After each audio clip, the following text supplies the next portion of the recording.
Well, alrighty. So I think we're live.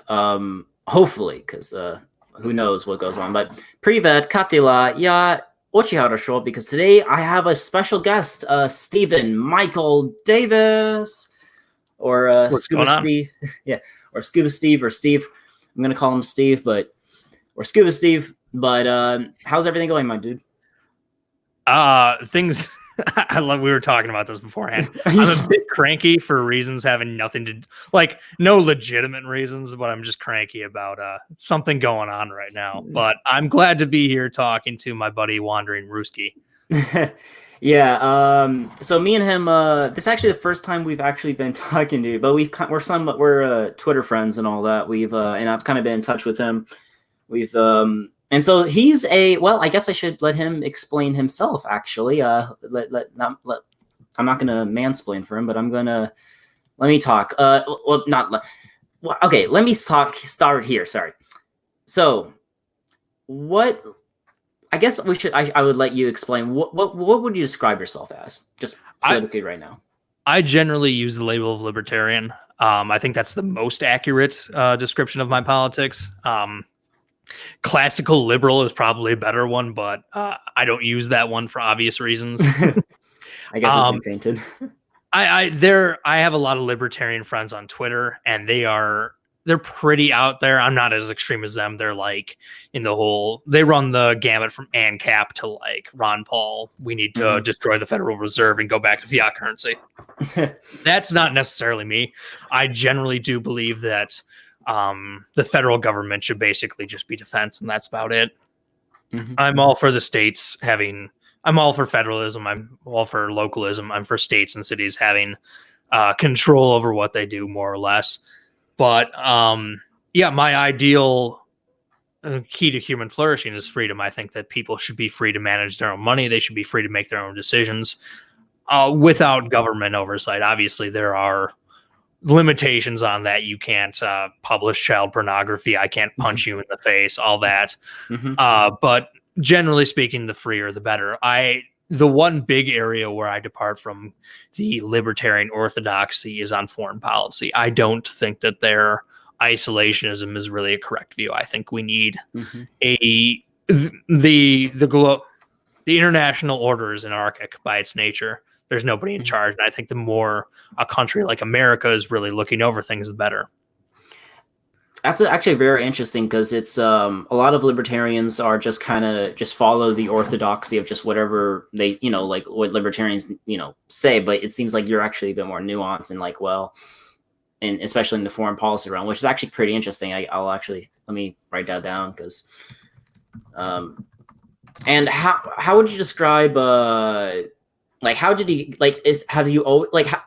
would you describe yourself kind of like a minarchist, or however you say it, the government should just be restricted to defense and like courts and generally other things, or are you kind of more like a pragmatic libertarian where you're like, well, my values are that freedom is a value that I hold, and generally speaking, individuals should be free to do their own things within their own lives, but if there's something that the government does that's better done by them than on an individual private basis, then it should be done for the benefit of, say, the society? Or are you just kind of more stricter, like ideological, like even if the government does something better, it would still be better if it was on private hands?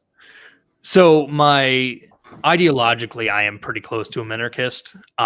My operational politics are a lot different than that. I accept that virtually no one agrees with me on that, and that the minarchist vision isn't going to become a reality anytime soon. So that's where my federalism comes in. That's why I believe that states are best as the governing units of the United States of America, because they have a level of accountability that the federal government simply never will. As far as would I be for something that the government was better at it? Probably not. First of all, I really don't think that exists. I think the government really is only in charge of public goods. That's things that are non-excludable. And what's the other one? I forget. But it's the government should really only be providing things that markets really can't. And even if it was something in theory that the government was better at, I generally like things done by choice and through markets rather than by government, which is, I know I'm going to sound like an asshole here, but it's violence one step removed. Yeah, it's yeah. So do you just to address the meme? Do you actually think taxation is theft?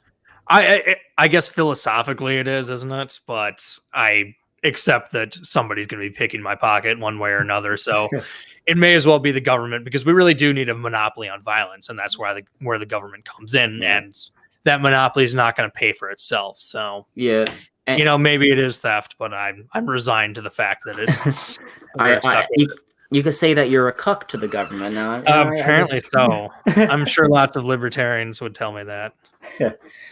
So I guess that's what the difference between, say, like your version of libertarianism and like, I guess, more ANCAPs. You kind of accept that the government's just something that's naturally occurring. Yeah, I mean, we live in a violent world. Violence is the original problem. The best solution we've come up for that problem is to monopolize it. And that monopoly of force is what we call the government. You don't want competition and violence, because competition and violence is warfare. If you didn't have a government enforcing the rule of law, we would just have warring gangs. I know ANCAPs would rebut that, but I've never found those rebuttals ever convincing or anything like that. Yeah, no, I agree 100%. It's and how did you get to this? Like, what have you always been a libertarian, or like kind of guide us through your political journey? So my parents were Democrats from when I was growing up. You know, I just kind of inherited those politics. And when I first got in college, I think it was like actually, you know, second semester of my freshman year, I decided that I wanted to become a really like knowledgeable voter, because I thought that was a virtue. And one of my history teachers in high school had talked about the Nordic model, and he not in the glowing terms that like a Kyle Kalinske would. No, but I was about to say, is your professor like a Kyle or something? No, but they did, the way he described it did sound good. Now he was well aware of the trade-offs in it, which Kyle isn't. But I remember the way he described it sounded very appealing. And when I was right around this time of my freshman year of college was when Barack Obama was running the primaries. And so it was like, I believe in this guy. He's the one who's going to make us into a social democracy that we need to be. He's the one who's going to do the pragmatic policies that are going to, take us into the 21st century and really lead to us being one of the top tier countries again. Because, you know, when you're on the left like that, you think that big boy countries have universal healthcare and single payer healthcare and high speed rail and all that stuff. And I wanted America to be a big boy country. So those were my politics. And I hadn't exactly thought through them, but I probably was more knowledgeable than most people, because let's be real here, most people don't know anything. And so somewhere in college, I discovered the Young Turks. Ooh. I was really into atheism at the time too, and I still am an atheist, and they were like the only news channel that would make fun of religion or criticize religion outright. And so I eventually subscribed to them. And so I was more or less on board with what Shank said. And, you know, I really embraced his politics. He was about where I was at the time. But have you watched the Young Turks quite a bit? Oh, I've so for the Young Turks specifically, no, but I did, and I still do in a way. It's kind of a Stockholm syndrome in a way, but I watched Kyle Kalinske a lot. Okay. When I was back in my social democratic days, I was a really, really big fan of Kyle, like sure. Huge. But for Young Turks, it was no, I haven't. But so you were a big fan of them, as you said? Well, yeah, I was. And for the purposes of what I'm about to describe, this is true of Kyle as well. They are very much of the populist strain. They believe that the problems with our government can be solved democratically. That if only the right people got the right information, they would vote for people like Bernie Sanders. They would act on that knowledge, and they would, aid the politicians in enacting the social democracy that we all really want. They think that these people are just getting tricked by advertising and by Fox News and all that. And so that's why they want to limit advertising through getting money out of politics or campaign finance reform. Really, the goal of that is to limit advertising. Now, that's where they lost me. Not specifically on the getting money out of politics, but on the whole thing that it's people getting tricked. That's the problem. I never believed that. I believed that it was the responsibility of the voters to inform themselves, and then they would they would vote for social democracy. But so, then you go on. Sorry. But then you kind of realize that most people aren't going to do that, and then that's when you became an anti-populist, I assume. Well, I kind of always believed that part, that it was the responsibility of the voters to actually inform themselves. See, I was also a fan of Bill Maher at the time, and he's very much of the blame the electorate. The voters are stupid. They need to actually learn things. And then, so I was right around 2014, right 2015. I was like, the more and more I listened to TYT, and the more they push that narrative, I'm like, people don't give a shit about politics. They don't care enough to inform themselves. Like, they must be doing that for a reason. So then I read books like Myth of the Rational Voter, where they explore a concept called rational ignorance, where it's like, there's so much you can learn about politics. There's really so much to know. And you have two choices. So why are you even bothering to learn when it's, it's hardly your vote's not going to make a difference.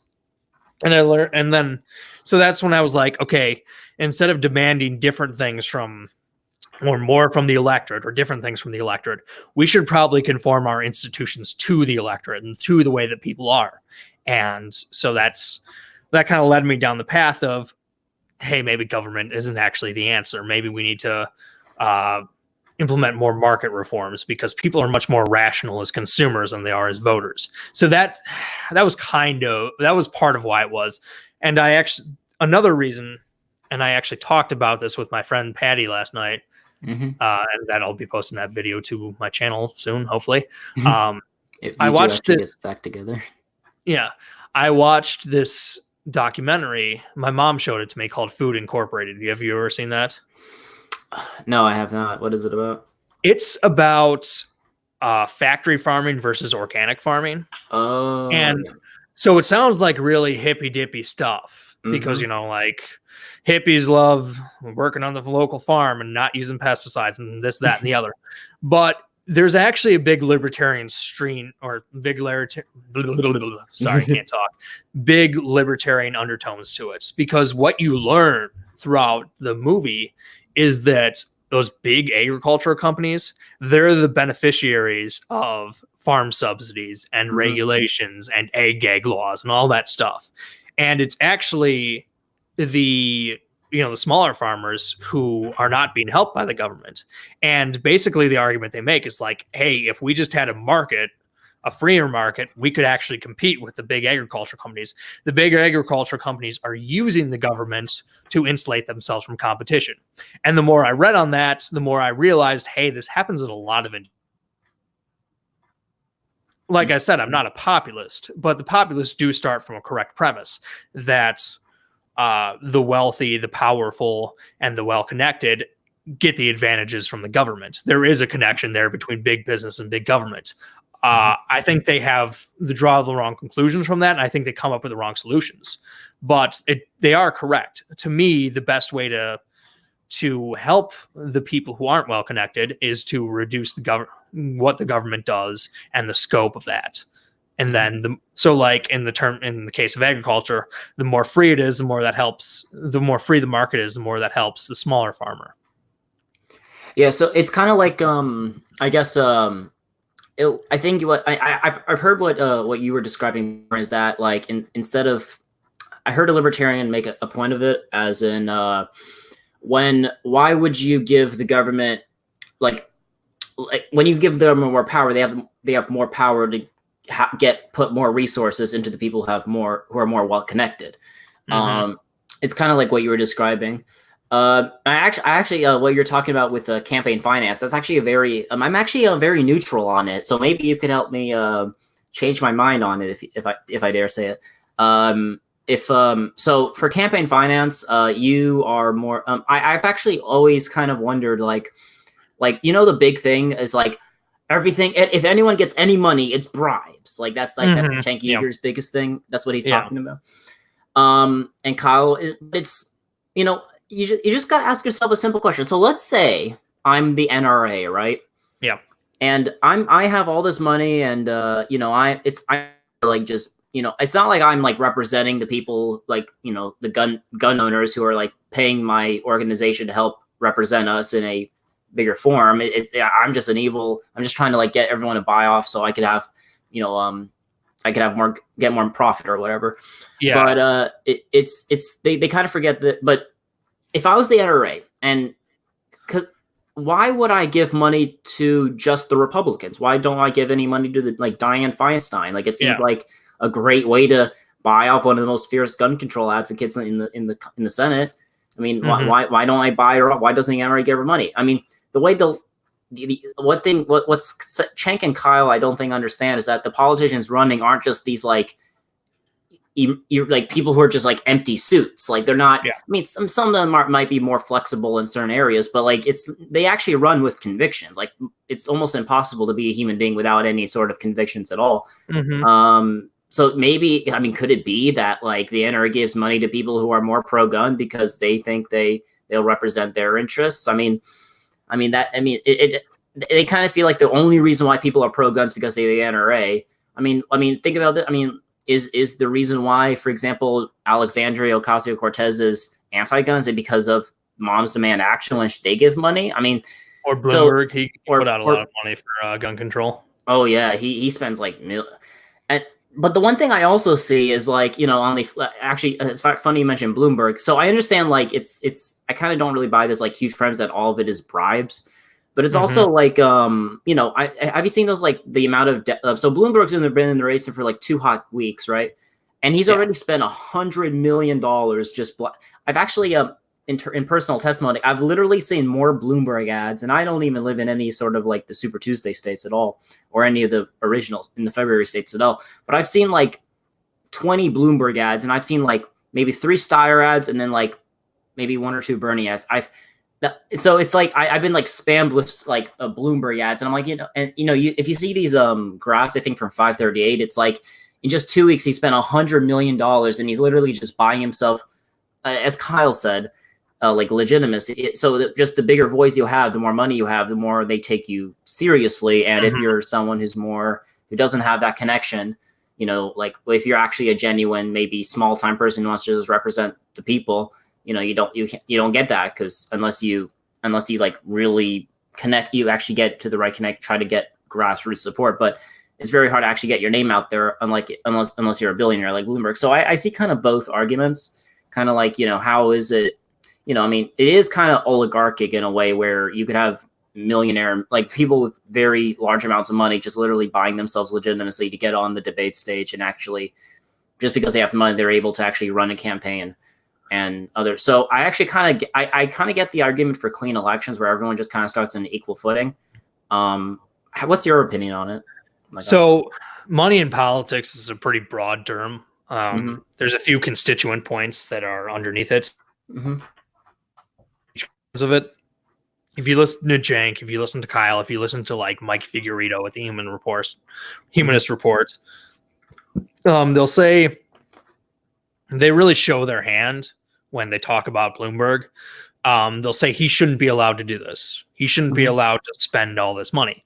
Well, what do they mean by that? They mean he shouldn't be able to advertise as much. That's what they want. They want to restrict his ability to speak. Use political speech. That is really the end game of campaign finance, is to restrict people's ability to advertise, to communicate with voters. And then they also think that people can buy elections. And there's one of those bullshits. Sorry, I'm going to swear. Do you? Oh yeah, no, you're pro. Totally. Okay. I mean, I don't get monetized anyway. Gotcha. There's like a bullshit statistic out there, and it's like, the politician who spends 95% or who spends more money wins 95% of the time. And that's a fraudulent statistic, because the vast majority of politicians are run unopposed in America. So of course they're spending more money. And, like So, and it really hasn't been shown to be a big deciding factor. And actually, Bloomberg is good evidence of that. Yeah, he spent a ton of money and he's starting to move up in the polls. Well, Tom Steyer has spent a ton of money too. And he isn't, he is barely on the debate stage. I don't think he will be on the next debate stage. And people in New Hampshire are really getting sick of his ads. So it's like there's a limit on how effective advertising is. Sure, can Bloomberg get his name out there? Yeah, but obviously there's something about him that appeals that Tom Steyer doesn't have. And so does it create corruption? Do people vote against background checks because the NRA throws cash at them? There's a couple points on this, and one is one that Glenn Greenwald actually made.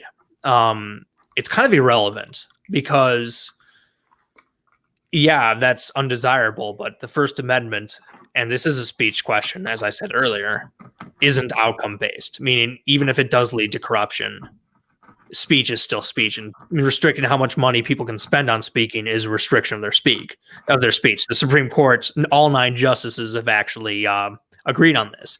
The 4 dissenting justices and Citizens United believe that Congress can regulate and has an interest in regulating it, but all of them have conceded that there's a connection between spending money and speaking. Mm-hmm.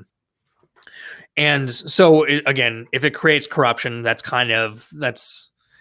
not exactly, that doesn't have anything to do with speech. Second of all, the NRA is actually a great example. Like, most of what they spend their money on is outside spending. They don't throw that much money around at politicians. They spent I think they spent right around $1 million in 2016, but they spent $53 million communicating to voters, hey, this person is not in line with our agenda. Hey, this person is in line with our agenda. And as far as I'm concerned, then the rest is on the voters. Like, if the NRA runs a TV ad saying Senator X has an A rating from the NRA. Well, that's value neutral. Does that mean anything to you? I don't frankly care, but obviously people who believe in the NRA will vote for it. And, that could easily work against it. We've heard Bernie Sanders talk about his degrading from the NRA. So it's like the outside spending is just politicking. And as far as I'm concerned, the rest is on the voters. So did I answer your questions there? Yeah. Another question I guess I'll have is, I guess I'm just presenting what a progressive would try to say, or someone who's against money.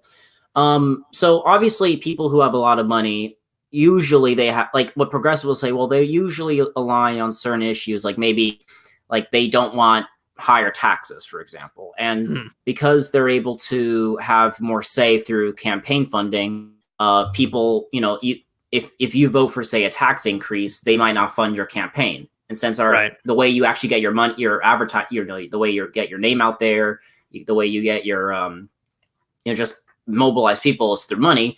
Obviously, if someone doesn't write you a check, and maybe even funds your opponent will be able to vote you out. And I guess for people, for these type, and obviously we could debate the merits of like tax policy. But, what a progressive would say is that it already starts on uneven ground because what would happen is that these, how would you describe it? The people the people who have more money are more against tax increases, and thus most people in politics wouldn't vote for a tax increase, even if that might be necessary to maybe, say, close the budget or something, because they don't want the people who are funding their campaign. Now, it might not be a political color, because that's illegal. But it's like, well, I want to get money. I want to be able to get reelected. And if there's people like who won't give me money because they're rich and they don't want to pay extra taxes, I won't be able to get money from them because I voted for it. So there's like they would say that some sort of perverse incentive. So what's your kind of response to that? I understand that. Again, political influence is always going to be uneven. Even if you restricted the amount of money people could raise or the amount of money people could donate to a politician, well, then some people are going to still be more influential than others. So the example I use is I have 5,000 subscribers on YouTube. The Young Turks have about 5 million last time I checked. So why do they get 1,000 times more influence than I do, or whatever times that is? And now you can say that they earned that. Okay. But does somebody Michael Bloomberg's money didn't fall off a tree. He earned that too.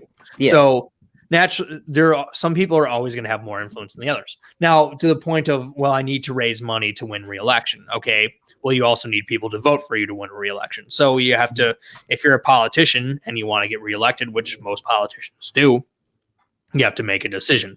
Do I go with my donor opinion or do I go with my voters? If the voters really care about that issue and they really want taxes raised, well, then presumably if you go against that, then they'll vote you out. But voters don't really vote on issues, and those who do are really only one issue voters for the most part. So the logic is there to go with the donor opinion. And that, excuse me, that logic is still there. Even if you had campaign finance reform, you're still you're not just going to default because an opinion poll says your voters like this better because, well, if nobody even votes on that, then what's to be gained? You run into this with the gun issue a lot. It's like, they'll be like 90% of Americans say they want universal background checks.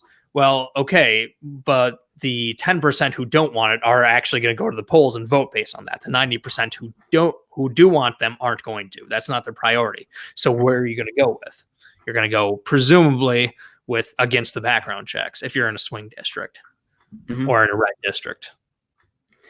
Yeah, and I guess what they would also say is for your first point is again, I'm just trying to make a devil's argument or devil's advocate. Devil's argument. Yeah. I guess they would say, well, in real life, like some people might be able to write better than others, and so maybe they'll be able to, or maybe they are better at public speaking. Like, as you can tell, I'm a stuttering fool, and you so maybe I'm not the best at public speaking or speaking in general. But so maybe you might have more influence than maybe I would, but that doesn't mean it's unfair. It's just the way things are, as long as we're both able to speak freely. Right. Though I guess what they would say is like, well, there's a difference between doing that, like say in a private conversation, and then doing it for public policy when maybe but I guess I'm debating myself here now, but I guess the response to that is that people aren't like these, what was I going to say? They're not perfectly what was I saying? I lost my train of thought. And I have so much. Well, I was talking about. Can you back me up? What was I saying? It was You were talking about how some people are necessarily going to have more influence than others. Oh yeah, So some people have more. So even in what was I going to connect? So people, as I said, if you maybe you write better, your books might, you might spread your ideas more through writing or through speaking. Depends on. But I think I guess I just, forget it. I forgot what I was going to say. I'm going to look like an idiot here. I guess what I was saying is, I guess I'll just, instead of debating myself, I'll just throw the question to you of, what would you say, to the people who say, well, there's a difference between maybe people have more influence in private life because of their work, but then in public policy, they need to be like these, they need a debate based off what's best for what the people want based off the polls. Like just based off what people, like if the people want this, but it's not necessarily something that they won't give the most money on. So the people who would vote, let's say the people who would have more influence, let's say money-wise on the election, they want something different than what the majority of the people want. That's different because, obviously the point in a liberal democracy, the point of it is to represent the people, right? So how would you, I guess, reconcile those two? Like, there's a difference between having having undue influence in a private matter and then in the public sphere. The proxy of public opinion. If you ask a question radically differently, then you can get way different results. The classic example is welfare versus spending money on the poor. They've been polling this question since the 80s, and it's something like, if you ask people, do you think the government should spend more on welfare? Like 25% of people will support it, 75% of people will oppose it. And then you ask people, do you think the government should spend more money on helping the poor, which is welfare? And 75% of people will support that, and 25% of people will oppose it. So where does the public stand on that question? I don't know. So it's like, if you're a politician, why even take opinion polls seriously? And Mm-hmm. plus, like, just because the public wants something doesn't mean that it's a good idea. Mm-hmm. Yeah, I I've been agree. watching. I watched secular talk video yesterday, and he's talking about Bernie Sanders. And he's like, Bernie, he was on the right side of this issue in the 1980s when nobody wanted it. So it's like Bernie is a principled hero because he went against public opinion back in the day. But now the people who go against public opinion now are corrupt assholes. That, first of all, that doesn't add up. Second of all, like, just because 50% plus one wants something doesn't mean that we should give a shit. That's why we have the Bill of Rights. It's to protect free speech is not popular. That's why we have the Bill of Rights to protect it. Gun ownership is not always popular, as we've seen. That's why we have the Bill of Rights to protect it. Protections from search and seizures for lots of people is not popular. I'm sure if you asked after 9/11, I don't know how old you are, but there was a lot of anti-Muslim sentiment after that period. If you asked, should we be able to search Muslims' houses without a warrant, people would say yes. That doesn't make it right, and that's why we have the Bill of Rights protecting it. I don't buy that popular opinion should always shape public policy. In fact, I'm pretty much, I'm not a populist. I think popular opinion is generally useless. That's actually a good point. You actually made a very slam dunk point against Kyle there. Just like, and I actually think that's actually leads us to this next argument or this next discussion I was going to talk about is liberal democracy in general. So a lot of people who's one thing I wanted. So you're kind of, as you mentioned before, you're kind of defender of, like, you said that you like when America defends the world order, or this world order that came about after World War II. If you could change my mind or correct me if I'm wrong, but in general, it's basically like based off liberal democratic values, based off freedom and free trade and international cooperation and such. So, but as you've explained, that's not this idea of. So I guess what's your opinion? I guess what I'm trying to say is that my opinion, I've always been kind of critic. I actually sympathize with you. I'm not the biggest fan of democracy myself. I think, not everything has to be done with democratically. I think, I'm just LARPing here, but I kind of sometimes think it'd be pretty nice to have like some wise technocrats in charge. As you said, the people usually are just swayed based off emotions and swayed by stuff of, and so I guess based off like mass, like if some millionaire wants to spend on an advertisement, that might flip their opinion in a switch. And as you said, voters aren't rational; they vote based off, things that on other things, not just on principled convictions usually. So what would you say, because it seems like you're not the biggest fan, because it seems like in a liberal democracy like America or in the Western world, populism is the name of the game. If you don't want to, if a lot of, I've seen a lot of, I browsed the neoliberal subreddit, and they think populism's like the reincarnate. It's like, oh, it's a bastardization. It's evil. It's bad. But it's like, but they also praise the American world order of democracy. But it seems like if you want to live in a liberal democracy, populism is like the name of the game. If I think that's the saying. So how would you, I guess, or unless you're like, well, I don't really buy into democracy in general. I think we put too much stake in that. How would you reconcile between a love of like more of a liberal democracy, which takes, we want to take everyone's opinion because everyone's an individual, everyone needs to get a say in government, but also say that the voters are also, generally, dumb, and they shouldn't really be near the voting booth, generally because, or usually a lot of the time because they don't vote rationally, they vote based off irrationality. So how would you reconcile those two things? So as of right now, populism globally is against the American world order from what I've seen. If you talk to most of the populists on the left or the right, they don't like America doing things abroad. They don't like international trade. They want to close up the borders and, be economically self-sufficient, which is an absolutely dubious concept. So, I mean, I guess you could have like a pro-American populism, but again, I don't think that the consensus would make it right.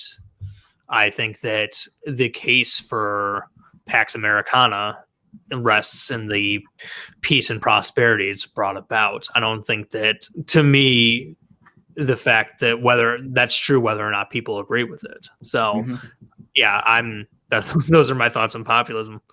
So it's basically more like based off the results of this American world order than I guess the values of it, or not the values, like the it doesn't necessarily, it's right, not despite what the people in it think. Yeah.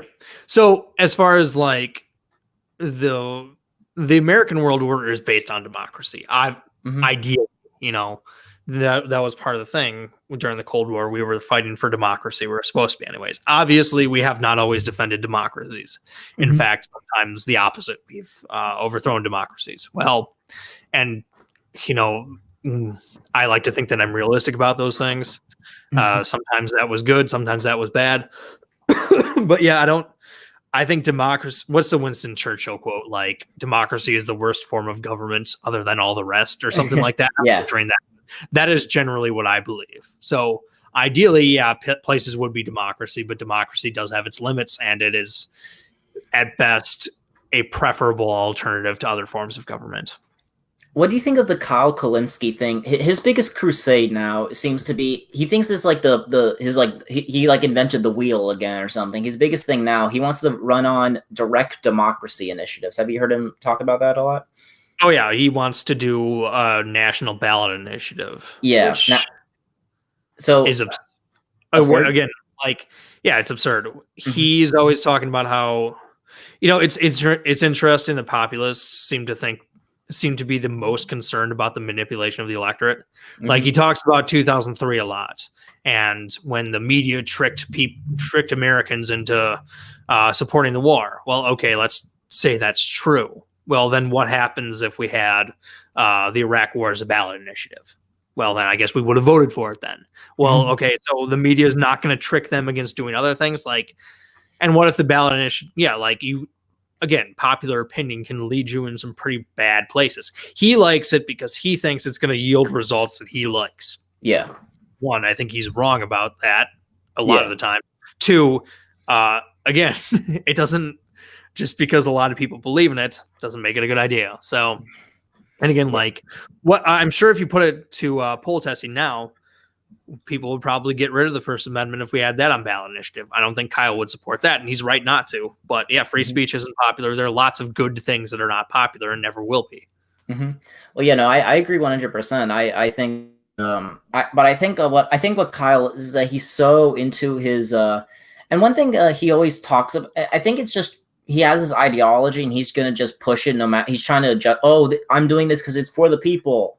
Oh, I'm doing this because it's like it's the ideologically right thing to do. Like, one thing he's like the bee's knees about, he wants to legalize like heroin and all that. It's like, if you put that to a poll test, no one's going to want to legalize heroin. And it seems like, he's like, I don't, and he actually, and so he, I think it's not, this populism thing is just kind of a way to get power. The way I kind of describe it is, people who are so obsessed with the democratic will of the people is just really just a way to get power. The way I kind of describe it in England, for example, or the UK, we had the Brexit thing. So that was a kind of like a direct initiative, sort of, in a way. And they voted to leave. So they were trying to leave. And then they're like, oh, we have to do it again. It was too vague. It was this, that. And then everyone wanted to like not do it. And then 2 years before, in 2014, Scotland wanted to, and they're like, oh, do you want independence for Scotland? They're like, no. And then now it's like, oh, that doesn't matter. We have to vote on it again. It seems like they just kind of want their own, like, they want to just get power, just push their ideology. It doesn't matter if it's democratic or popular or not. Right. And for his, for this direct ballot initiative, I think he's like so deluded that I think he thinks that, oh, I'm just so popular, and the only reason why no one's doing it is because they're all bought off or something. And he thinks this is like a certain way to like circumvent. Well, first of all, like, what issues do we choose? Like, who's going like in the thing? Like, that's the first thing. Who's going to decide? Like, what if they want to put in like, we want to abolish like Medicare? Like, what if we put that on a ballot? Now he's like, well, that doesn't matter because I'm so popular. All the decisions I want aren't going to be voted. They're not going to be voted for. Okay, well, like what if they vote for something that like let's like if we put in what's something that Kyle believes that is, but that's not popular. The death penalty. The death penalty. Like, should we expand the death penalty for, like, say, convicted, like, I don't know, child molesters or something? I mean, probably people would vote for that. And so and you know, but it's like, and the second thing though is like how I think I don't think he understands that direct ballot initiatives would be unconstitutional. The reason being is that, first of all laws have duration. Now, the way most ballot initiative works in states is that if they vote for it, they have to pass in the Congress. Well, then we're back to square one. Right. We're okay. So the only thing that could back is like, oh, the people voted for this. They want to say legalize marijuana. Now, the only thing Congress could do now is, but if the Congress just doesn't want to do it, then they don't go anywhere with it. I think Kyle kind of is deluded and thinking like, oh, if they vote for it, it automatically becomes law. That's not how it's done. And then the other thing is that, so like we're back to square one. And the other thing is that he thinks there's a way to circumvent corruption. That's what he always talks about. Right. It's like we're back to the square. Like, what if everyone just like, instead of it being when they're trying to pass a law and then people are advertising against it, they're just going to advertise against this proposed ballot. I think he kind of thought it was like he thinks it's like a sneaky way to circumvent everything. I just don't think he actually kind of thought it through. That's kind of my ramble. No, I'm sorry. He definitely has not thought it through. Even if he thinks this is like a left-wing populist moment, I hope he realizes that progressives are not going to be popular for forever. Like, America teaches us that, there are different movements in politics. Just because progressives are on top of the heap now, which I don't buy. I think if they actually were popular, they'd win a lot more elections. But hey, that's just me. It's entirely possible that conservatism will be in vogue in 10 years or something like that. It's possible. Well, libertarians aren't going to be in vogue anytime, but it's like he thinks that they're going to win for forever, and he's absolutely mistaken. I mean, it's kind of like, I wonder how he thinks about like the recent Jeremy Corbyn loss, and like it seems like Kyle's over. Okay, I'll give it to Kyle. Kyle is decently well at, I guess, knowledgeable on American politics. I can't even but like when he talks to like when he goes to like other countries. Now, I'm not saying I'm an expert in other countries, but he seems like he puts the same framework in everything. Like, and he's like, oh, you have to vote for like just the furthest left candidate because he has this like American lens on every single country when each country has its own different needs. And one thing I mentioned to left wing people a lot. I said this in my the left wing case for nationalism. I tried to explain that the voters, the people, they're a lot more than just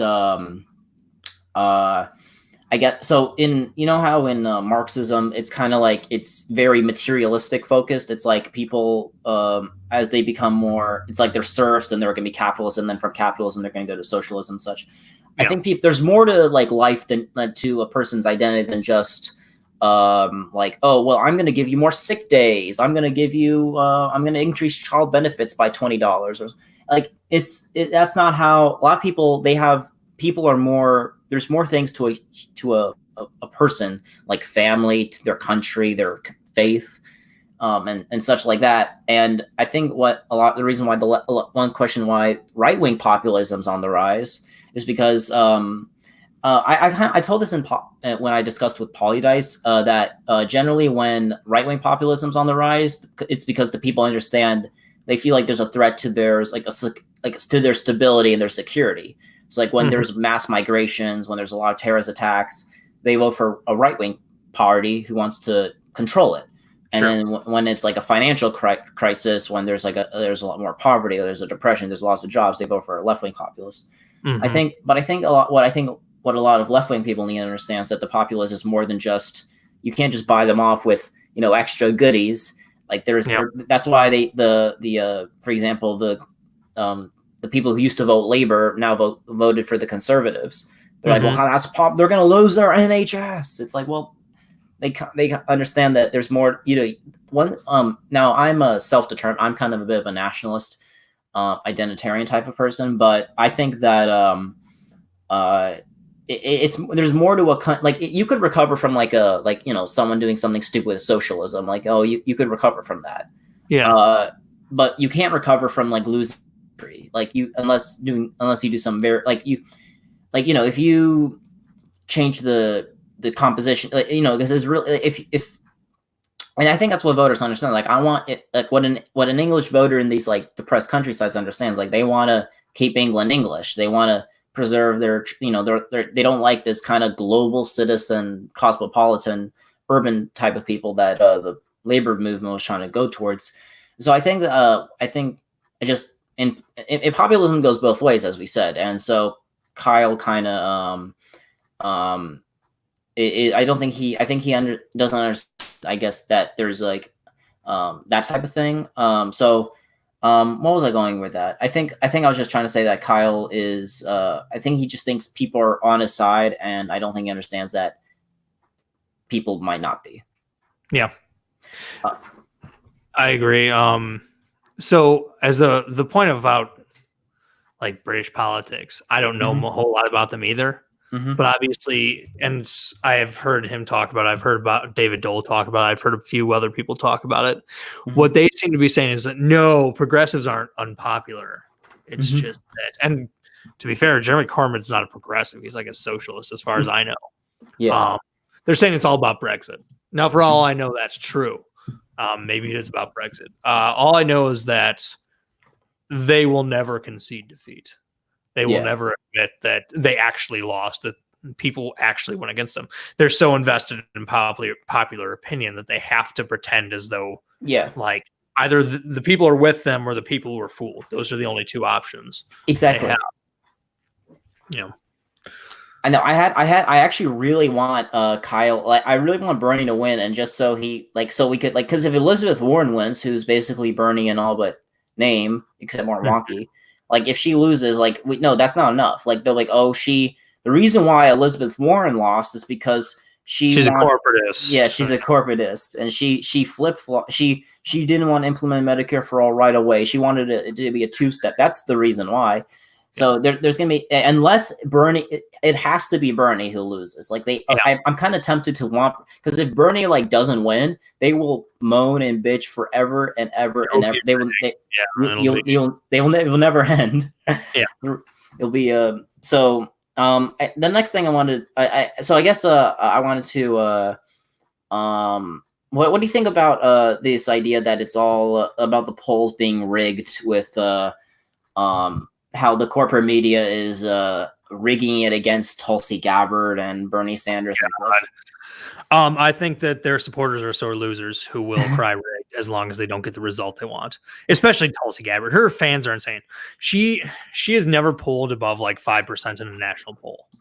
She's never even hit double digits in the state poll.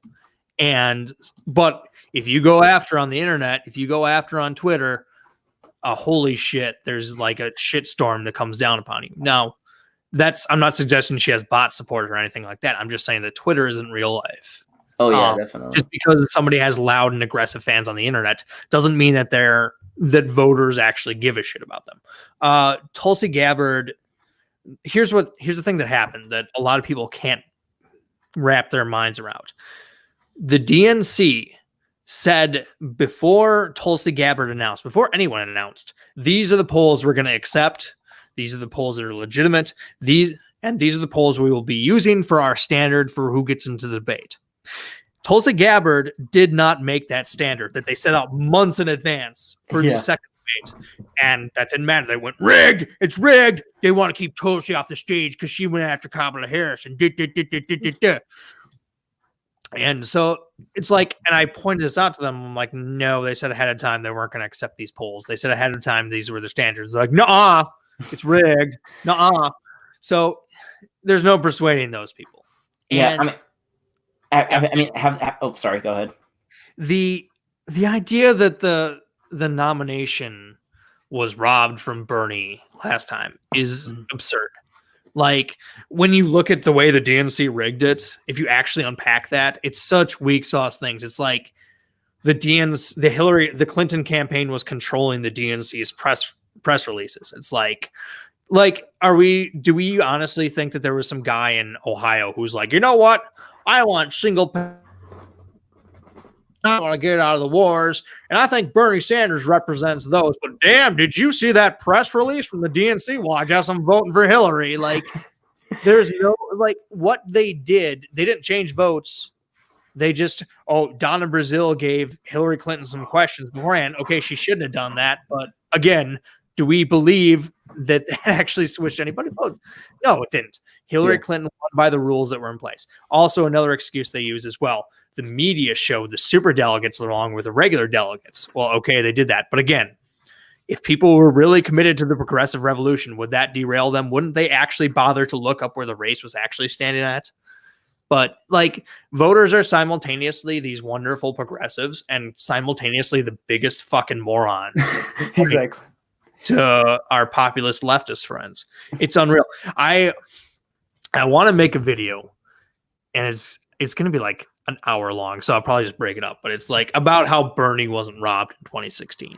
And really, I want to talk about how it doesn't really matter. First of all, it doesn't matter in that what the DNC didn't change the outcome. And it doesn't matter in that as long as they don't win, the progressives will cry foul. And they're not unique like that in American politics, by the way, but I would say they're probably the worst. Mm-hmm. So, yeah, sorry to rant there, but... Oh, yeah, no, you're fine. Yeah, I had this... what do you think of the idea that, like, Bernie would have won if he was... It's kind of funny now that they say, Bernie would have won, like, he would have had double-digit lead, and then now, like, now that Joe Biden's the one who's going to, like, actually crush...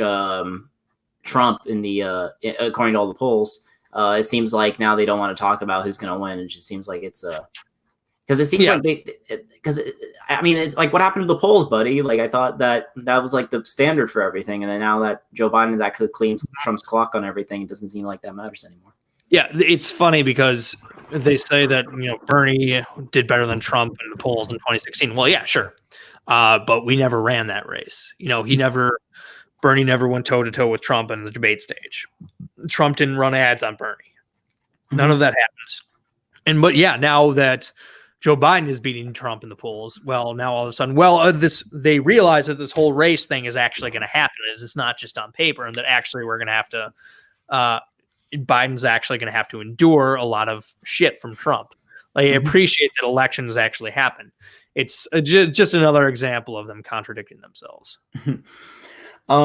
So as someone who's kind of more on the right wing, I actually who do you think's the worst type? Who's the worst Democrat in the like not just like just fan wise, but like in your personal, who do you think's the best Democrat in running, and who do you think's the worst? That's a good question. Marianne Williamson's probably the worst. I don't know if she counts, but she's just this incompetent, like she's just this like loon who believes that vaccinations cause like negative energy or something stupid like that. But if you're talking about like real candidates, then it's probably Bernie. Yeah, the best candidate, and I know I'm gonna get shit for this, is probably John Delaney. But again, if you want to say he doesn't count, okay, because he's polling at what, like -50, then I'm probably gonna have to say, like, on the debate stage, oh boy, I would say on paper Biden's probably the best, but he is, like, his critics are right when they talk about him being a doddering idiot. He really like is just lost. He's usually, funny thing is if you watch him talk, he's usually good for about 4 sentences, and then like by sentence 5 he's just on the moon, like talking about corn pop and jetpacks and God knows what else.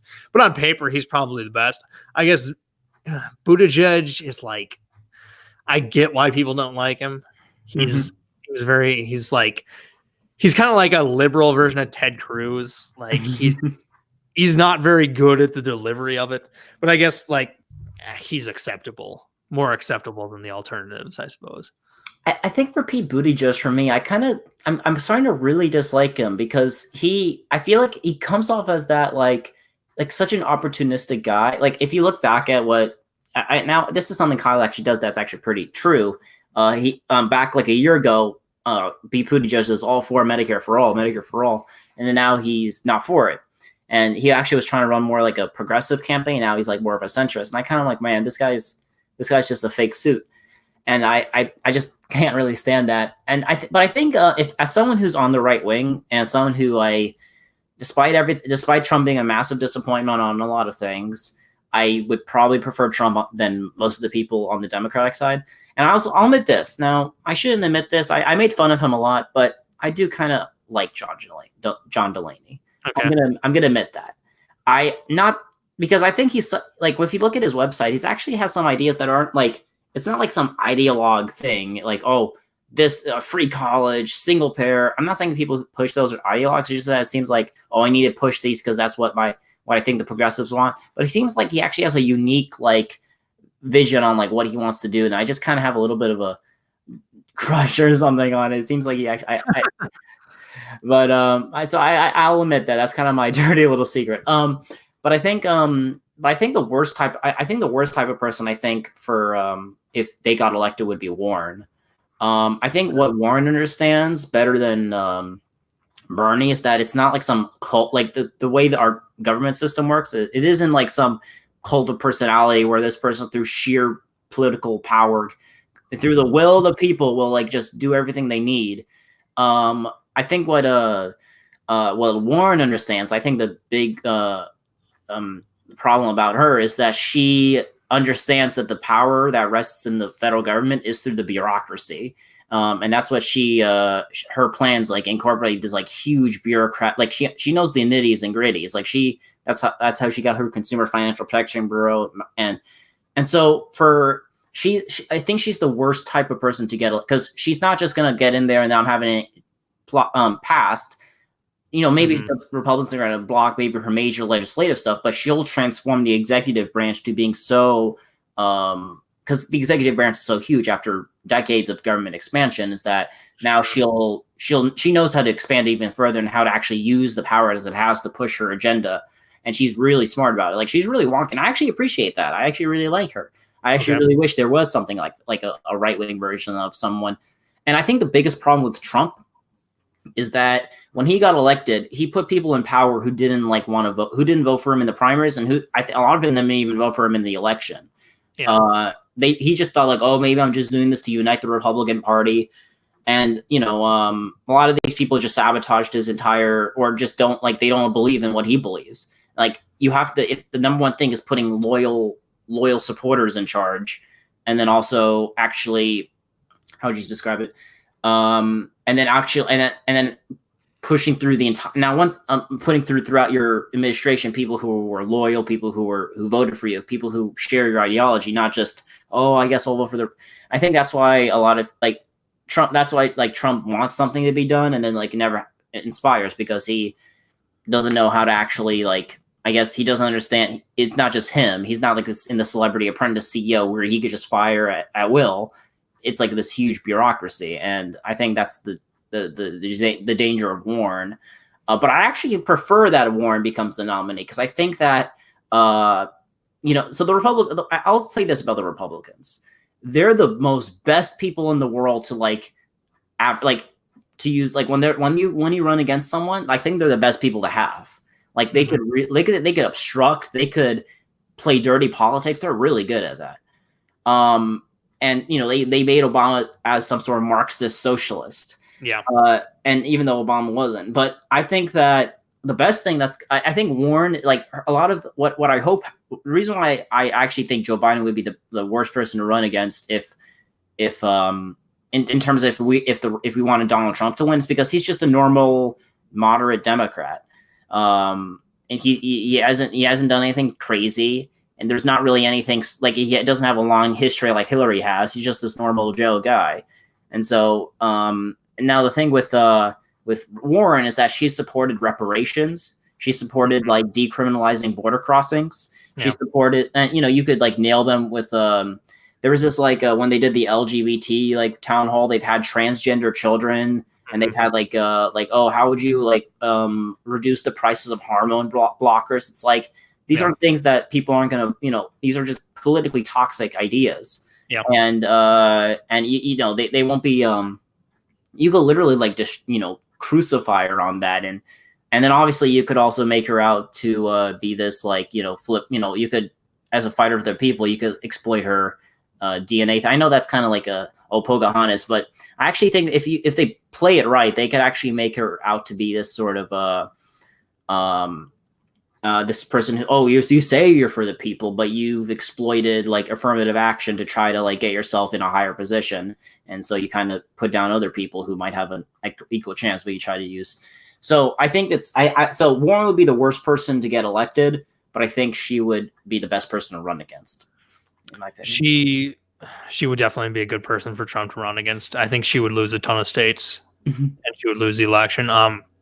She really doesn't have that much charisma. She, like you said, she is vulnerable on a number of things, including goofy issues like the transgender thing and whatnot. She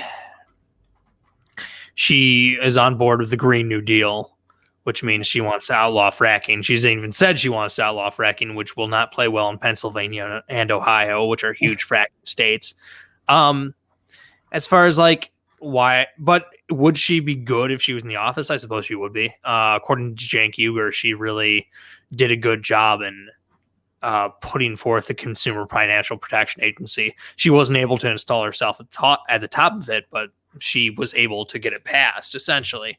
So yeah, maybe she would be good at the sausage making that is politics. As far as why Trump isn't good at that, it's because he really doesn't have beliefs. He doesn't know what he wants. There's about two things that he's not completely transactional on. And one of those is trade, and the other one is like we should take the oil from Iraq, which he can't do. He has no work ethic. He doesn't actually want to be engaged. He just wants to do rallies and watch TV and all that. So that's why he's largely an ineffective president. Yeah, but he is good at running for president. I'll give him that. Yeah, he is good at running for president. But yeah, so that's actually a good point. So in terms of the 2020 election, who do you think's gonna? I suppose you think Biden's gonna be the one who, like, in terms of like, if the election was gonna be for, or I guess, who would you?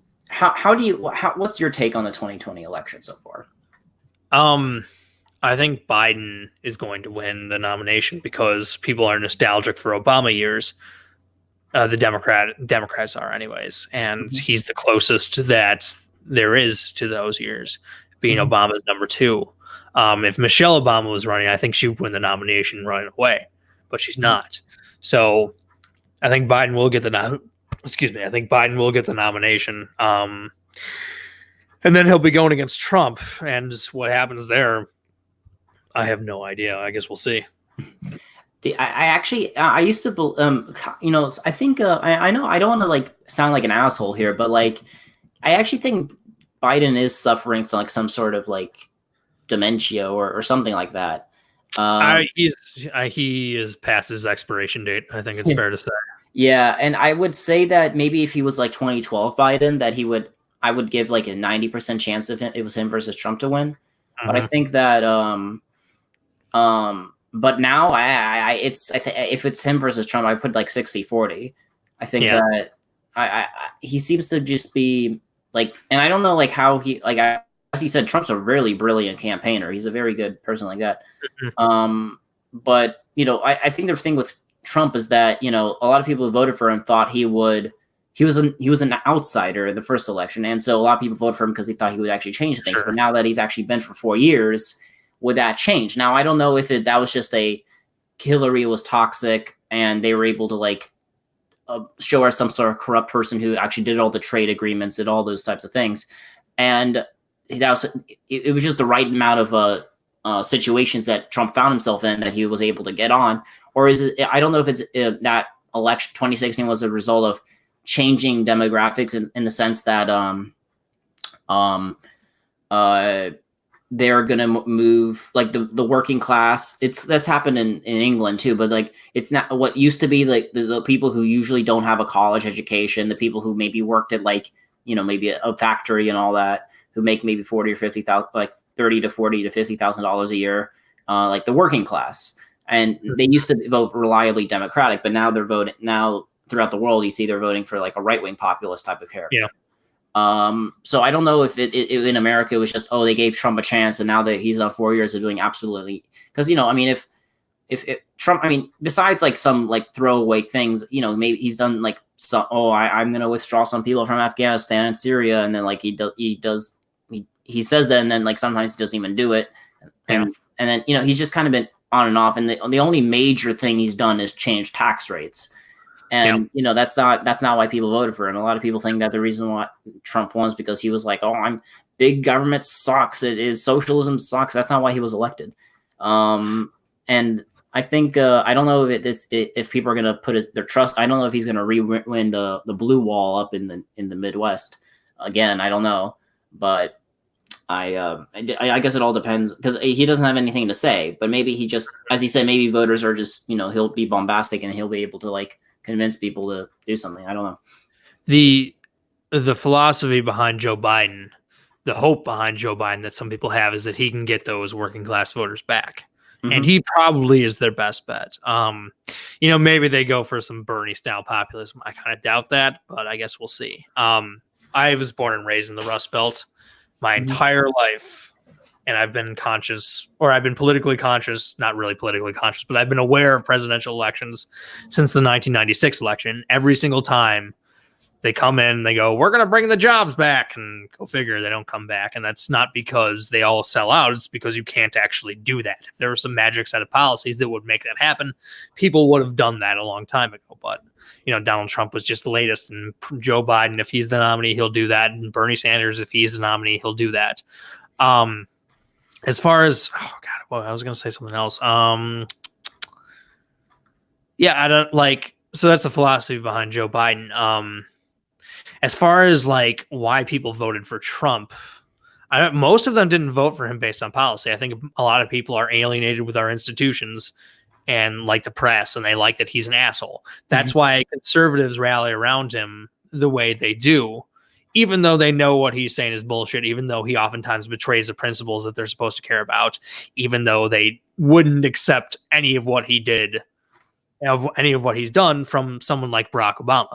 They do that because they hate the media more than they dislike those things. Be like, I see it all the time. There are obviously Trump sycophants who, no matter what he does, they'll be like, Trump is right, he got a point. Then there are the people who will be like, well, yeah, he's wrong, but the press is really biased. What would the press do? And it's like, okay, well, who gives a fuck what the press says? Like, obviously, you're just butthurt that you feel that the media has not been treating you fairly. That's a big conservative thing going back since, I don't know, the 50s or something like that. But yeah, they're just, a lot of people like that he pisses off the people they don't like. Yeah, I guess it's just like that. I guess he's still got those people's support, and whatever else is true, Trump is good at doing that, right? Yeah, that's true. And what do you think about, like, I guess the people's argument that, like, oh, well, actually Bernie would be the best person to because he gets out people who don't. And actually another question is, I guess two questions. Why do you think Americans are so alienated with just the way our institutions are? In my opinion, I did a video about, in a bit of a tongue-in-cheek way, like, we live in a society.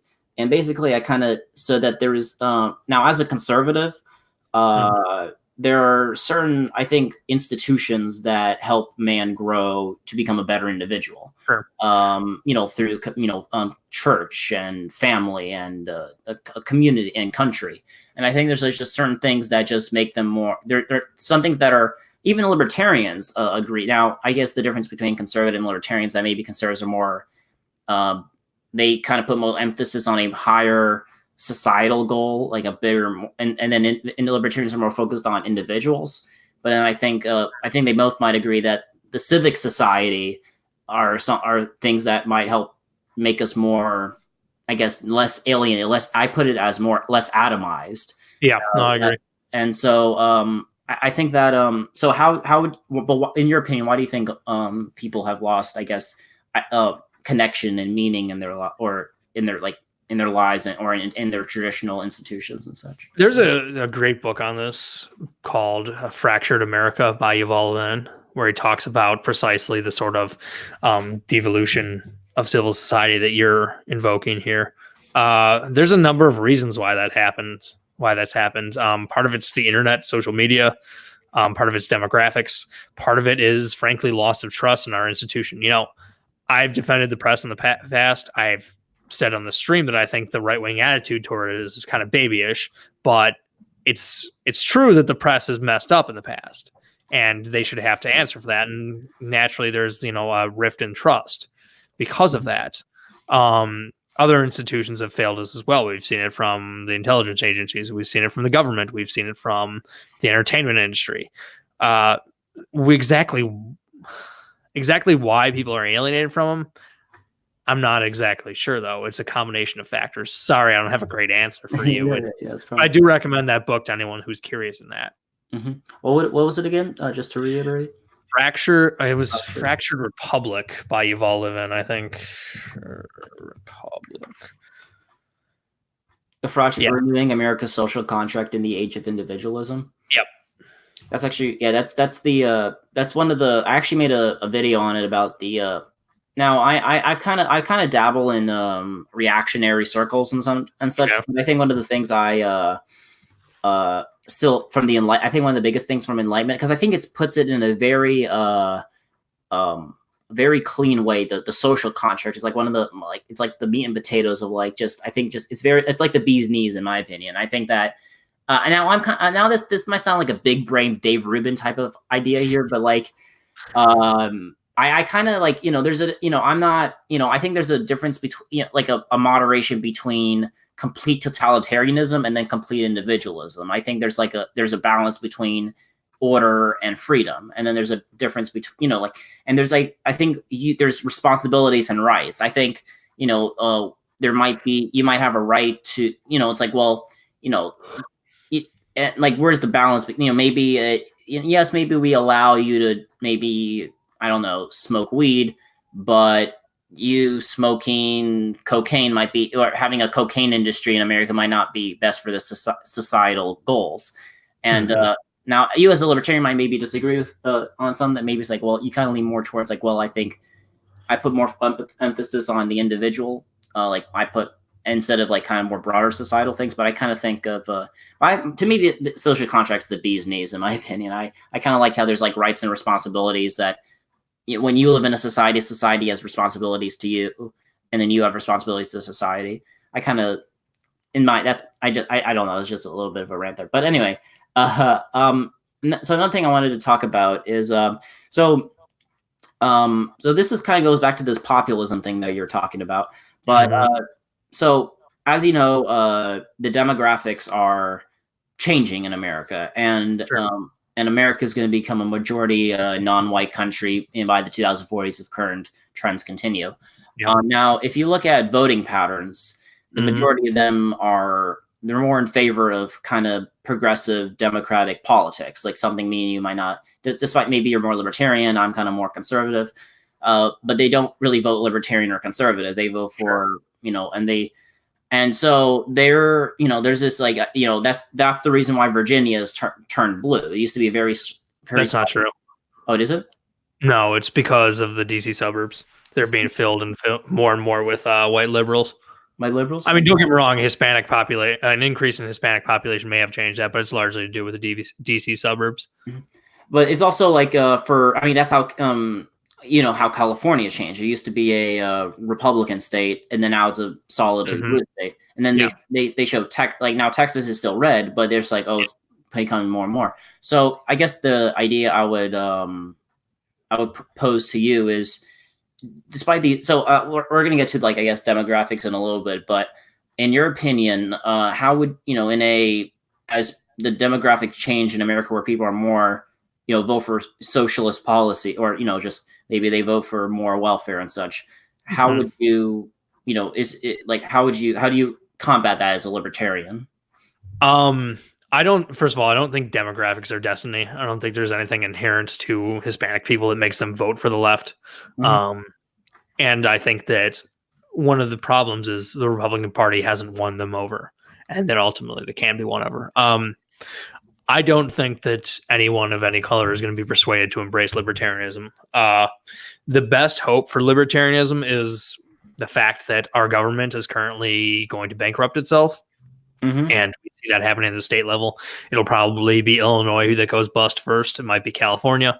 But when those dominoes start to fall, it's only a matter of time before the federal government can no longer pay its bills. So at that point, politicians are going to have a choice. Do they fulfill the Social Security checks? Do they fulfill all those checks to the government, or do they pay their debtors? And I think they're going to choose to pay their debtors, meaning there's going to be a big void left where the government used to be. And that's where civil society and markets are going to have to fill. Mm-hmm. And I think that's the best chance libertarianism has. I could be wrong, but I think that's our best bet. Don't get me wrong. I'm still committed to the project of persuading people, but I don't think that's effective. The system has to collapse on itself, and in the rebuilding of it has to be, that's kind of the best bet you would, because it's like most people wouldn't be persuaded by libertarianism. And it's a long shot. Don't get me wrong. There's a ton of people who have like, when everything goes to shit, everybody's going to realize that I'm right. Mm-hmm. And there's, those people are distributed pretty evenly across the political spectrum, that not all of them can be right. So, yeah. But I think that's the best bet libertarianism has. Yeah, I think I guess because I don't want to seem kind of black-pilled here, but I think if America's society does become let's say starts actually fracturing, I think what would come from the ashes is more extremism, like more of people would either go towards more of the far right or the far left. In my opinion, I don't think they'll embrace like the small government unless like maybe there'll be a way to like people will be like break away from the United States and then like maybe try to like make its own little thing, and maybe somewhere out of the breakage something might arise. But I think most people will be extracted to the extreme types of people who try to actually change things, and instead of like, oh, let's just like not be let's just keep to ourselves or something towards the libertarianism. And I guess I'll move towards so now the basic bread and butter of my ideology is I call myself a self-determinist. Basically, I believe that the peoples of the world have the right to maintain their identities. I think Japan belongs to the Japanese people. There's a Japanese ethnicity, and it belongs to the Japanese. It has a Japanese culture, a Japanese language. There's an identity to it, and I think that is fundamentally different from the Chinese, and the Chinese are different from the Mongolians. And I think everyone. I made like I said when I said my left wing case for nationalism, I made some points that I think everyone already accepts that. I think everyone, I say it like that, people accept that. Like if you're a Zionist, for example, you accept that. Or if you're a person for a Palestinian state, you accept that. Or if you're for a Kurdistan, you want the Kurds to have their own state. I mean, whether you acknowledge it or not, you're if you dare say an ethnic nationalist, you kind of, because the Kurds they're different from say the Turks or the Arabs. They're different. They have their own way of life, and they want to have their own state to run their own affairs. And I think so. The biggest bread and butter is that I just say, well, if I'm from say Poland, I want Poland to remain Polish, and if that means stopping immigration from say country like from like halting immigration or trying to preserve. And the government actually preserves the traditional instead of trying to be this multicultural that actually enforces now that might be different, but maybe in Poland they might be able to say we're a Christian Catholic country, and that's what we're not gonna fund any other thing. This is what we are. We're gonna preserve our Polish identity. I think that is a legitimate thing, and I think, as I mentioned, it's also one of the big. If you look at homogeneous societies, there are a lot, because in my opinion, and the biggest question I think of, what happened with the, like the Groyper War and all that, you saw that happening? Yeah. Yeah. And I think the biggest question of our time for America is, well, first of all, America is, so in my opinion, so first of all, for those countries, now it's a bit different in America, because America is not necessarily, you can't, like, for example, my white ass can't go around saying I'm a Somali. I'm like, oh, I have Somali citizenship. It's like, everyone look at me like I'm a retard, it'd be like, you're acting stupid. Mm-hmm. I could be Somali by citizenship, but that doesn't mean I'm actually Somali. But that being said, now for America, that's a bit different, because it's not, you could be of any race and be an American. But I think with that being accepted, though, I think people kind of understand America's never really been a multicultural society. Now, yes, we've had British and French people and such and Swedes, but we've always mostly been Western European. And then, yes, and then when we invited some Eastern Europeans in the late 1800s and early 1900s, and then we closed the border, like we closed immigration for like a few decades until the 1960s. But I don't think America's always been about, it was like America was 90% non-Hispanic white in the 1960s. Mm-hmm. And then now I think in the recent census, it's 60%. Now, I think the two questions is, and I'll posit them to you. First is I think it's like we should be freely to discuss, should we ask the people whose ancestry's been here for hundreds of years, like, you're going to be a minority, is that fine with you? Like, you're going to live in a it'll be like a 40% white, 30% Hispanic, and then 15% Black and Asian country. Is that all right? Is you're going to be and also, and so that's just like I guess a moral, like a philosophical idea, like, is that justifiable? Like, you have in like 2 or 3 generations, it's one set of people, and then it becomes different. Then the second thing is, like, how do we actually maintain that American hegemony? Like, how do we actually maintain this American society?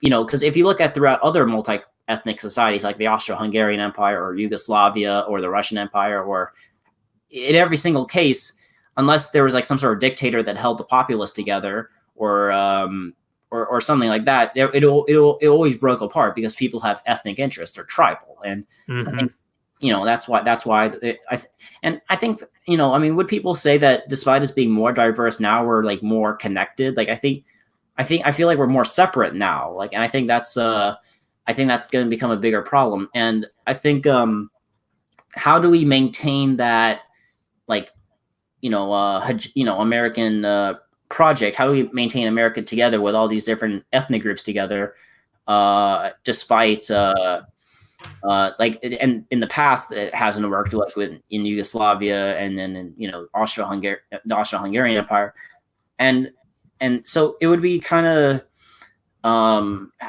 how do we, I guess, preserve that? Like, how do we not Balkanize? How does America not fall into that Balkanization? Because it seems like people are now starting to notice that we're becoming less, we're seeing like we're becoming less, like we're more polarized, we're more distrustful. And there's actually a study done through, I think, from a Harvard professor, I forgot his name, but he studied that people who live in more homogeneous neighborhoods are more likely to like be more they have more social cohesion. They they trust their neighbors more. I mean, that doesn't mean, and so there's like a lot of benefits to it. And when there's more, when people are more different, because I mean, it's even just common sense. Like, if there's someone's more different from you probably don't associate with them as much. Mm-hmm. You probably don't trust them as much as well.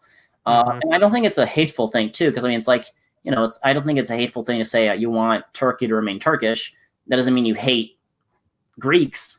I think it just means you want to preserve, because I think one thing I mentioned in the society video is that people are more than just the individual. They have identities. They're Christian, or they're Muslim, or they identify with their ethnic group. They identify with their culture. And I think these ideas won't go away, especially in a democracy. They'll try to express themselves and through our democrat. That's why we see a lot more identity politics as well. Sorry for that rambling, but I guess the question is, how do you approach those two things? So,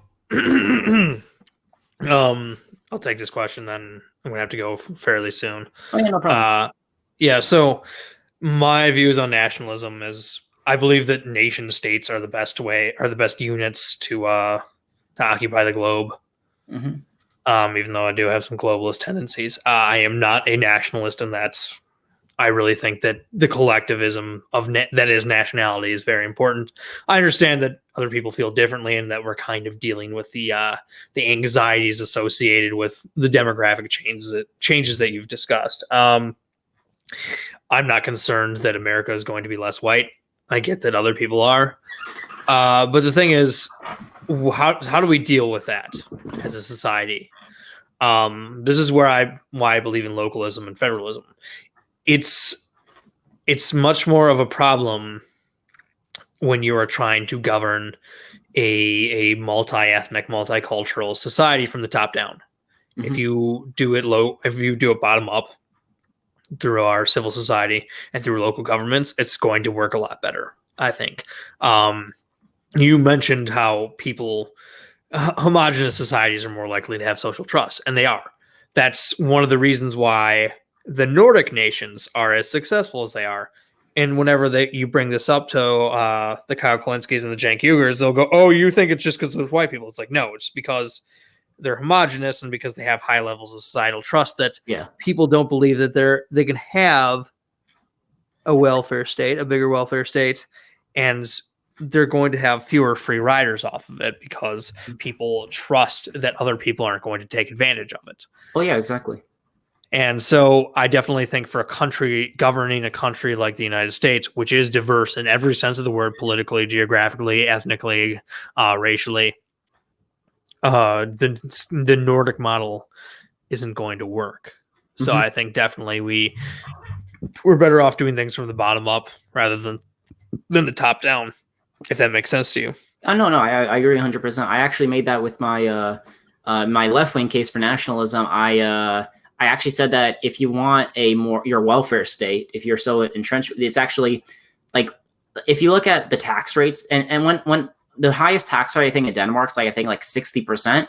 And now that doesn't mean that doesn't kick in like, oh, you're a billionaire, we tax. No, that kicks in, I think, at the equivalent of like $80,000 for the United States. And you make above that, it's like, so they take almost like more than half your income, but people are fine with it. There's actually a Danish word or something. It's called like Heiga. I can't speak Scandinavian, but it's basically like there's this like sort of security and trust that and that's why they're able to, that sort of trust is how people are able to create these sort of institutions. I think now I don't know, this is my kind of gesture, but I think the reason why America doesn't have a lot of these a lot of these welfare programs that the European countries have is because we've always had like it. Now America has mostly been, as I mentioned before, about 90% or 85 to 90% non-Hispanic white, but there's the biggest ethnic minority group was blacks. And I think when people thought about having to share resources with other racial groups, they just kind of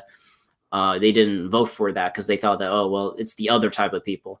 And sometimes some of these progressives I remember, I think it was someone on the Young Turks mentioned, it's like, oh, I was interviewing this person and she said that she liked Medicaid, but she didn't want to expand it because she thought it would help black people. But it's like, so it's like there, I think the biggest now, in terms of I think the sweet spot is being like now this is, you might not like me for this, but I think it's like economically being kind of not socialist, but like understanding you're not just like some aristocratic kind of like you only care for like the a free for all in economic system.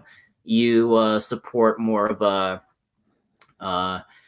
you kind of want to help people out with like maybe investments in infrastructure and maybe like healthcare and such, but also being kind of culturally right. And I think that's kind of the sweet spot. But yeah, as you mentioned before, it's I think your federal is and what do you think if like say well, I think here's a thought experiment. Let's say, so a lot of the Hispanic population's in the Southwest of the United States, right? And what happens? Let's say New Mexico becomes so Hispanic that it becomes at a point that they think they're more in tune with Mexico than the United States, and they want to secede. So that's a level thing. What's your would it in your type of situation would you allow them to like secede and join Mexico if they wanted, or what would be your opinion on it? No, I'm not a fan of secession. I don't know how I could justify that. I've never really considered that. That's an excellent question, but no, I think when you're in the union, you got to stay unless the union becomes truly corrupt, in which case secession might be warranted. But generally speaking, no, I'm for the union as it is. I mean, that's kind of, as being an American type of, I agree with your sentiment as well, but it's like, I'm kind of trying to like, what happens if like, because that's actually what happened when in Texas, a lot of Texas used to be part of Mexico, and then a lot of the American white settlers went there, and then they wanted to secede from Mexico, and there was a huge civil war. And, so that's, I guess that, I mean, I'm not like some sort of LARPer. It's like, oh, I wish there's some sort of civil war. I want everything to go. I'm not like an accelerationist, Sure. But it's like, it's a question that we have to ask. And I think that's just I think a lot of people don't want to talk about because it's kind of uncomfortable. Because it's hard to. I mean, I'm not saying I have the answer. I'm just saying that these are questions these are things that are happening, and we have to kind of answer ourselves as a society. So how much longer do you have that you want to talk with? I got like 5 more minutes. 5 more minutes. Okay, let's where shall we? Do you mind if I ask you a question? Oh yeah, sure. So, Wandering Ruski, are Yeah. you like ethnically Russian, or where does that come from? Well, so yeah, I'm according to my ancestry, I'm half Russian. Okay.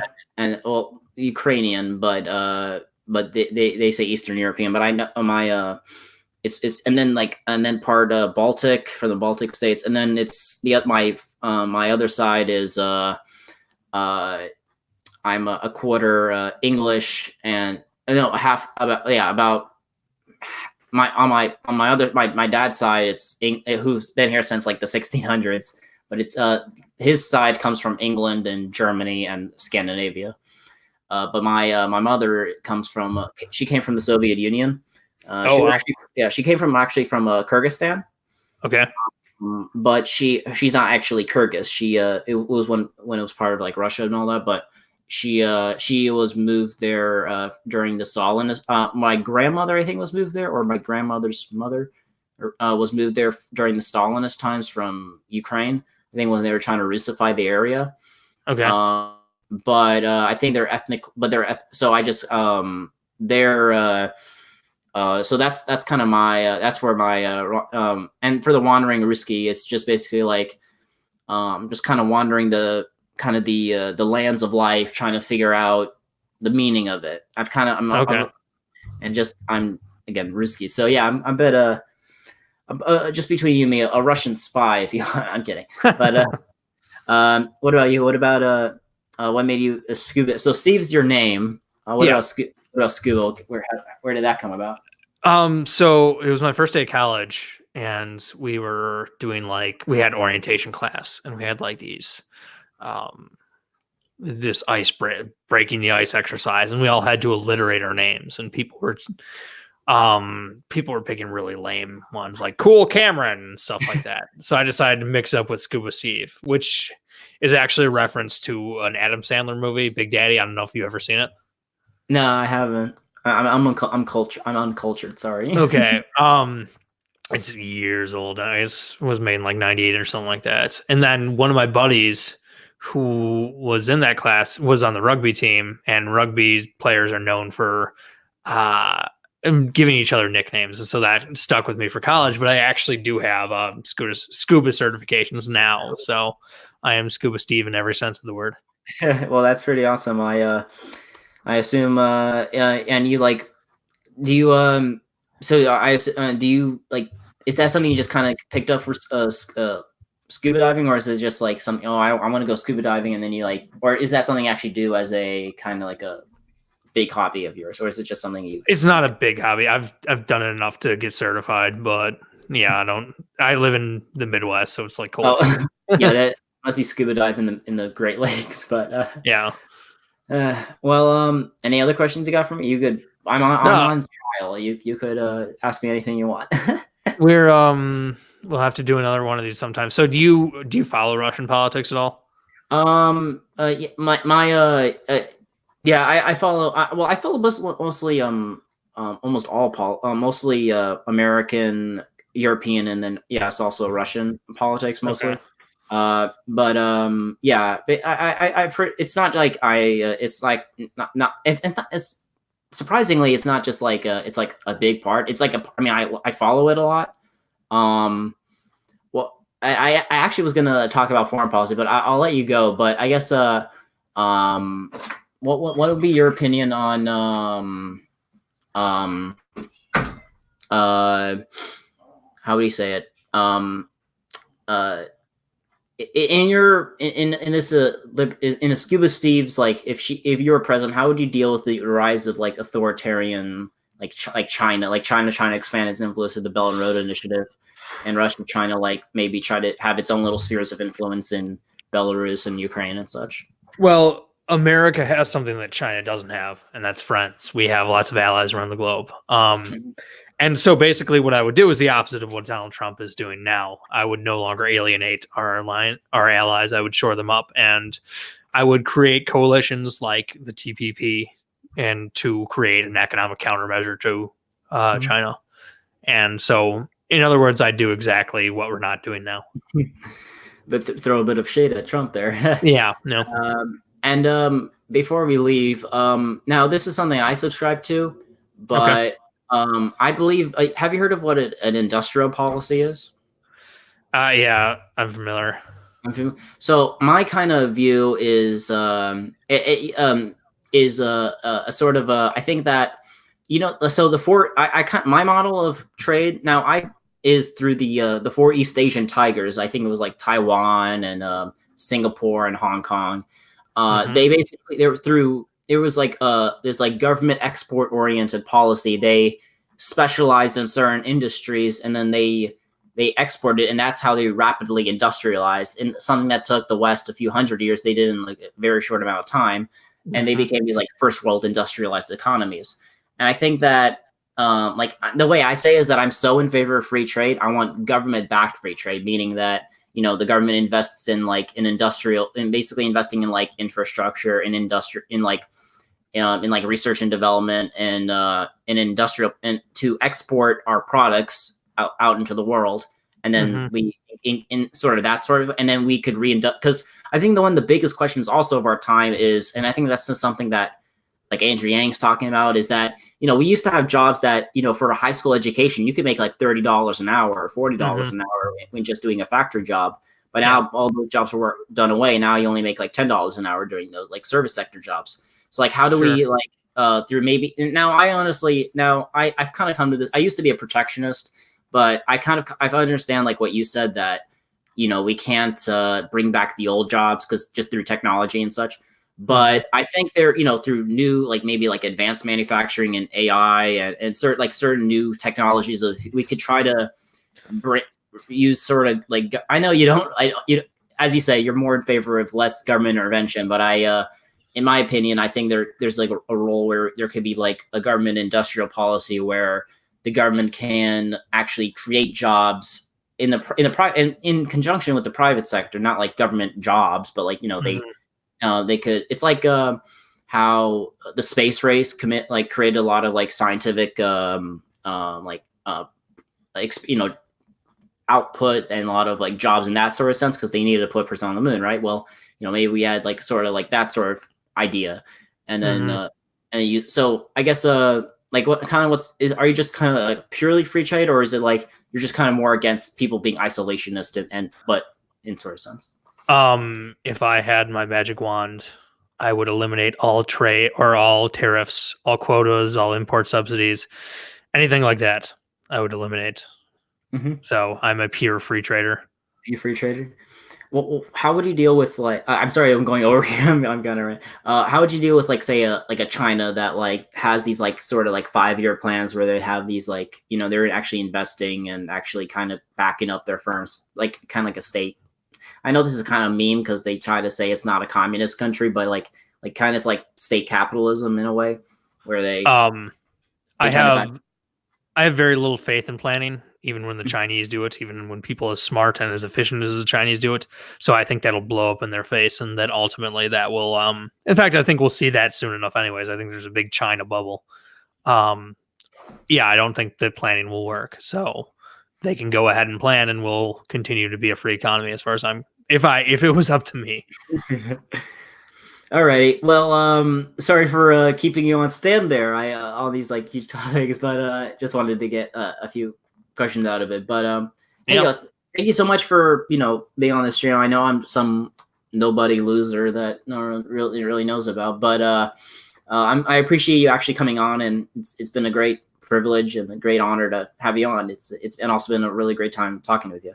Likewise, thank you for having me. I'm not exactly a notable person myself, but I don't mind. I'll talk to anybody. So, yeah, we'll have to do this again sometime. Yeah, well, thank you so much. Yeah, well, I hope you have a wonderful evening. And hey, if I consider you a friend of mine, if you ever need anything, or in a personal sense, you could always text me if you need anything. I'm here for you if you need any support or anything. And I hope you have a wonderful evening. Yep, right back at you, dude. All right, take care, my dude. Yep.